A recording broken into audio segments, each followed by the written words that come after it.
So, I work in a Canadian grocery store chain. I've been working there for quite a while as I got the job young at 14, and I'm currently 18. Because of this, I've started to pick up some extra responsibilities. One of these responsibilities is to receive what we call rush orders. If they go by a different name, or if every place does them, since I don't know grocery stores out of my area. In case this isn't a common thing, a rush order is an extra order that we get from a third-party supplier that will come on the same day rather than coming in advance. We have two companies that we get rush orders from. Company A has some issues sometimes, but nothing unusual about the attitude of their truck drivers, but Company I often comes with truck drivers that are really impatient and have intelligence so questionable, that I don't know how they passed any type of interview. This is just usual grocery store stuff though. Some truck drivers are good, some are bad, and one company is worse. Oh well. That was until today when I had a truck driver that screwed up at so many turns, that it made my night watching him get screwed over by his own stupidity. It was a usual day. I came in, my direct manager told me that 2 rush orders were to come in, about the same size and with similar items as yesterday's rush orders. I was a little annoyed because my direct manager overuses rush orders, and gets way too much stuff on them, which is thrown on me as I have to work it, but once again, oh well. Company A comes by around the same time as the day before and goes by completely fine with no issues. Company I comes by a little later than the day before, and I don't really care since that is how trucks tend to operate. However, there was a slight issue because another department was currently unloading one of their trucks. Trucks coming in at the same time happen often, and I ask, the manager of that department, also was the only manager in at the time, so I will be referring to him as my manager for simplicity, how long he will be unloading his truck, because I still have a 15-minute break that I want to take before I unload my truck. My manager tells me that he estimates it will be 20 minutes, and that if he finishes early, he will just unload my truck for me, and I can get to it when I'm done. So, I take my break. However, I should mention that before I took my break, the driver of company I asked if he could borrow our pump jack. I've also heard it called a hand jack in case that helps, /edit. A couple comments have pointed out it's also called a pallet jack / because his truck door is broken and isn't opening. In hindsight, I shouldn't have let him use it, or I should have gone with him to use it, but, at the time I didn't care, and didn't think anything of it. About 5 minutes into my break, the driver comes back with our pump jack, but there is an issue. His door is still broken, and now our pump jack is too. One side of the pump jack is permanently lifted to barely fit inside of a skid, making the pump jack pretty much useless. After seeing this, I realize it's one of those drivers, and pause the timer I have for my break to go get the story on what's going on.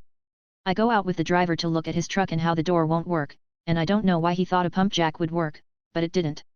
The driver asked me about nearby mechanics, and I gave him a time he would need to be back by for me to have time to manage it.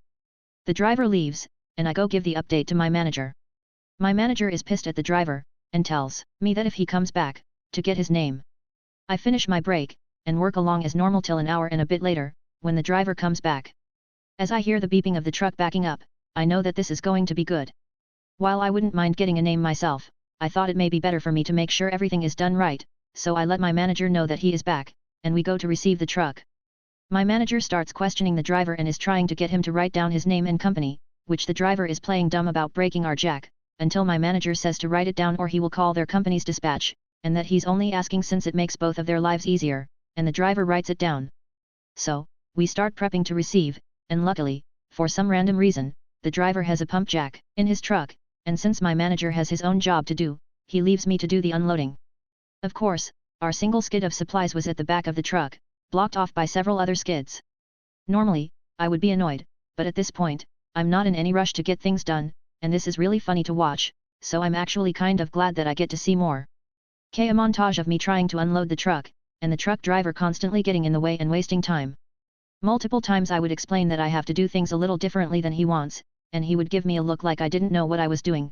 He would try to do it himself, and proceed to try it, only to realize that I was right. Even with my little experience and slight struggle with driving a jack, I probably could have unloaded that truck in half the time, but if he wants to treat me like I don't know what I'm doing, then I'll absolutely take the free show and watch the truck unloading equivalent of fitting a square peg into a circle hole. After a decently long process, I'm finally able to get the truck properly unloaded. I start cleaning up the area and go through my mental checklist of everything I need to do before a driver leaves. As I'm doing this, the driver gets back in his truck and is about to leave. I realize that I never signed or got a store copy of the invoice for our order. I turn my manager just beside me and ask, "Did you sign the invoice?" He had not. This means that the proof of purchase does not exist, meaning we could just say we didn't receive your order, and they have no way of forcing our company to pay. I highly doubt we would do this though, since it would cause more work on our end, and burn a bridge that we don't need to burn, but the idea of the driver realizing that he forgot what is one of the most important parts of his job makes me laugh inside, and I do hope that whoever calls them about our jack, gives them a little scare about it, but once again, I don't think that will come about. The final little icing on top, however, is when my manager is annoyed at the attitude he showed, so before the driver left, he fully closed the back door of the truck. Hope that driver liked his trip to the mechanic to open his door, because he will likely need another one. After the driver left, it was pretty uneventful. I made a custom invoice so we could have a record of what came in, I worked through the rush order, and made sure to let in the fun to story, heavily summarized, to my co-workers, including a less summarized version to my direct manager to keep him in the know-how. I think this is all from my entertaining tale, but if I hear anything more from it, I will be sure to update, for reading my first retail encounter that was good enough to share.